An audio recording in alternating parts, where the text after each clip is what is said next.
La gasometría es la medición de los gases disueltos en la sangre, que se realiza mediante la cuantificación de pH, presión de dióxido de carbono, bicarbonato sérico, lactato y electrolitos séricos, como sodio, potasio y cloro. Indicaciones para la toma de gasometría arterial. La punción arterial es el método más exacto para obtener los niveles de gases en sangre. La principal indicación es la necesidad de conocer los valores de PO2, PCO2 y pH en sangre, para así determinar el estado ácido-base y el balance del intercambio gaseoso. Otra indicación es la necesidad de conocer la oximetría para determinar los niveles de metahemoglobina y carboxihemoglobina. Por lo tanto, la gasometría arterial como método diagnóstico está indicada en todos aquellos padecimientos que alteren el equilibrio ácido-base del paciente. Las patologías que nos pueden causar alteraciones en la gasometría arterial se dividen en dos tipos, con componente metabólico y con componente respiratorio. En la de componente metabólico tenemos diabetes, mellitus, insuficiencia renal crónica, ingestión de toxinas como paraldehído, metanol, salicilatos, etilenglicol y una dieta con alto contenido graso. Diarrea, fístula pancreática, ingestión de ácidos exógenos como cloruro de amonio, metionina, cistina o cloruro de calcio. Tenemos también por fármacos como amiloridina, triamtereno, espironolactona y betabloqueadores. Componentes respiratorios.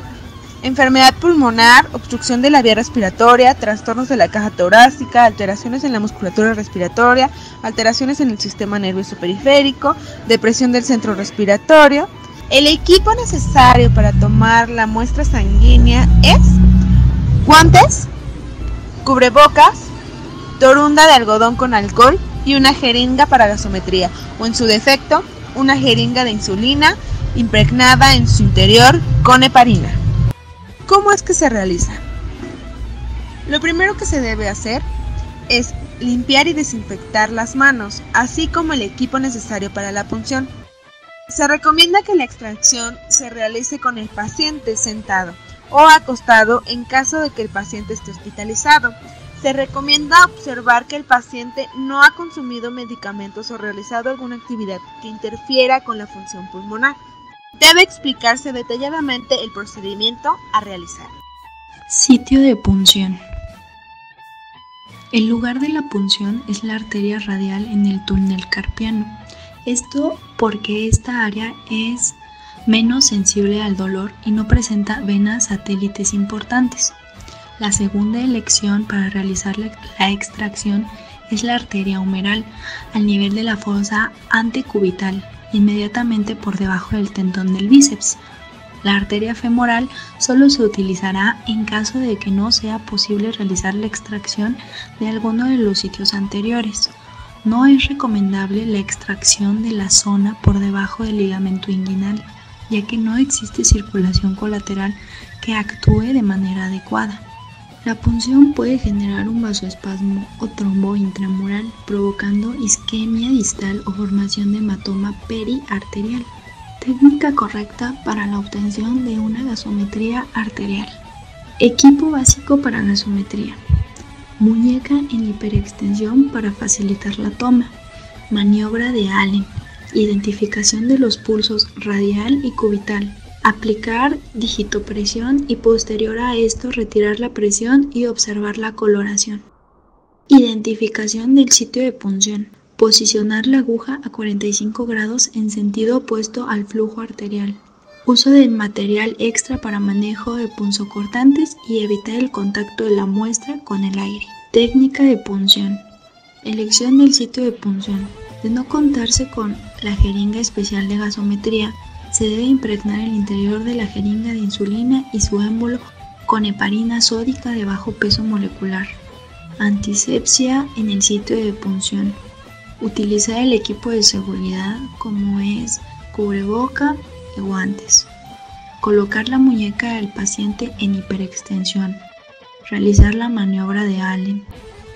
Identificar con los dos dedos una parte proximal y una distal de la arteria radial de la muñeca. El centro entre ambos puntos será el sitio a puncionar. Formar un ángulo de aproximadamente 45 grados entre la aguja y la piel, de manera que la aguja entre en sentido contrario al flujo sanguíneo. Idealmente debe obtenerse un flujo de sangre pulsátil. En las jeringas especiales para gasometría, el émbolo se encuentra en la parte más inferior. Si no deja un espacio de unos milímetros de aire, en este caso la sangre arterial llenará dicho espacio de manera automática. Después de tomar la muestra, se debe retirar la aguja y presionar el sitio de punción de 2 a 3 minutos para prevenir la formación de hematoma. La jeringa con aguja y con una muestra deben ser manejados con precaución. No debe haber burbujas en la muestra, por lo que deben ser eliminadas dando golpes suaves con el dedo y la aguja en posición vertical. Después de haber eliminado el aire, procede a realizar un ligero movimiento de rotación entre ambas manos sin llegar a generar calor o espuma. Esto para asegurar que el efecto de la heparina se encuentre en el émbolo y las paredes de la jeringa. Se debe etiquetar la muestra. Entre la extracción de la muestra y su análisis no deben pasar más de 10 a 15 minutos. Contraindicaciones. Las infecciones de la piel en el sitio de punción. Problemas de circulación colateral. La prueba de Allen no es un predictor de complicaciones como la isquemia, pero debe realizarse para disminuir en lo posible el riesgo. El tratamiento con anticoagulantes y coagulopatías. Condiciones que alteran los resultados. Las principales causas de resultados alterados es la punción venosa accidental, el exceso de heparina en la jeringa, la presencia de burbujas en la muestra, el contacto de la muestra con el aire, el retraso entre la extracción y el análisis de la muestra mayor a 15 minutos y otras que incluyen la exposición de la muestra al calor, no haberse agitado o agitado excesivamente y la presencia de leucocitosis superior a 50.000 leucos entre mililitro. Interpretación de los valores de la gasometría arterial. Para interpretar los resultados de la gasometría se debe evaluar de manera secuencial. 1. Identificar si el pH es alcalino o ácido. 2. Observar la saturación arterial de oxígeno. 3. Si existe una alteración, debemos identificar si tiene componente metabólico, respiratorio o mixto. El metabólico son las alteraciones principalmente en los niveles de bicarbonato y si tiene un proceso compensatorio puede haber elevación o disminución de la PCO2. En el respiratorio, las alteraciones se observan en los niveles de PCO2 y si se acompañan de procesos compensatorios hay elevación o disminución de bicarbonato. Mixto, hay alteraciones tanto en bicarbonato como en la PCO2. Cuando el organismo se enfrenta a un trastorno metabólico, ya sea acidosis o alcalosis, el metabolismo compensatorio es la frecuencia respiratoria. Por otro lado, si el origen del trastorno es respiratorio, será compensado por el sistema metabólico. Por ejemplo, los riñones a nivel de los túbulos renales. Los valores normales de la gasometría es un pH de 7.35 a 7.45, hidrogeniones de 40 miliequivalentes entre litro, bicarbonato de 24 miliequivalentes entre litro, presión parcial de oxígeno de 35 a 40 milímetros de mercurio, presión parcial de oxígeno mayor a 80 y saturación de oxihemoglobina mayor al 90%. Entre los trastornos de ácido-base podemos encontrar la acidosis metabólica con un pH disminuido, aumento de los hidrogeniones, disminución del bicarbonato, disminución de la presión parcial de dióxido de carbono con aumento de la frecuencia respiratoria. En la alcalosis metabólica aumenta el pH, disminuyen los hidrogeniones, aumenta el bicarbonato y aumenta la presión parcial de dióxido de carbono con una disminución de la frecuencia respiratoria. En la acidosis respiratoria disminuye el pH, aumentan los hidrogeniones, aumenta el bicarbonato a diferencia de la metabólica y aumenta la presión parcial de dióxido de carbono con un mecanismo compensador de la reabsorción y síntesis de nuevos bicarbonatos. En la alcalosis respiratoria aumenta el pH, disminuyen los hidrogeniones, disminuye el bicarbonato y disminuye la presión parcial de oxígeno. Se excreta por la orina bicarbonato para compensar. En la acidosis mixta disminuye el pH, aumentan los hidrogeniones, disminuye el bicarbonato y aumenta la presión parcial de dióxido de carbono. En la alcalosis mixta aumenta el pH, disminuyen los hidrogeniones, aumenta el bicarbonato y disminuye la presión parcial de dióxido de carbono.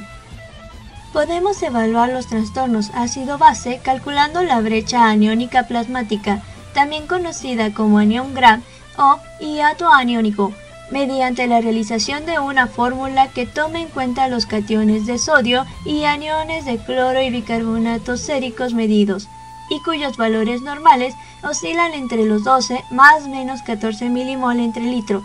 La VAP nos orienta a diferenciar el tipo de acidosis metabólica y su causa.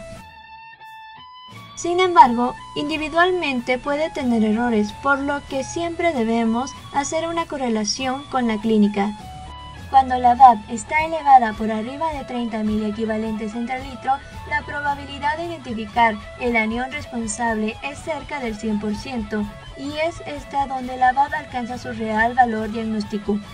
La fórmula para determinar el VAP es igual a la concentración del catión de sodio en plasma menos la suma de aniones de cloro y bicarbonato, que debe ser igual a 12 milimol entre litro.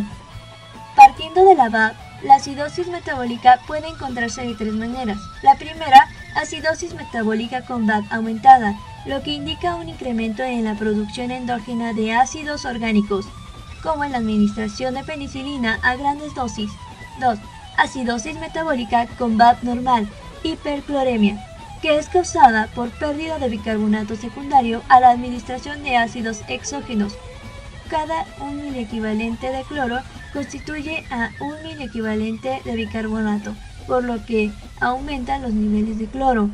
3. Acidosis metabólica con VAP disminuida, la cual es poco frecuente y suele producirse en síndrome nefrótico a causa de la disminución de albúmina y en el mieloma múltiple.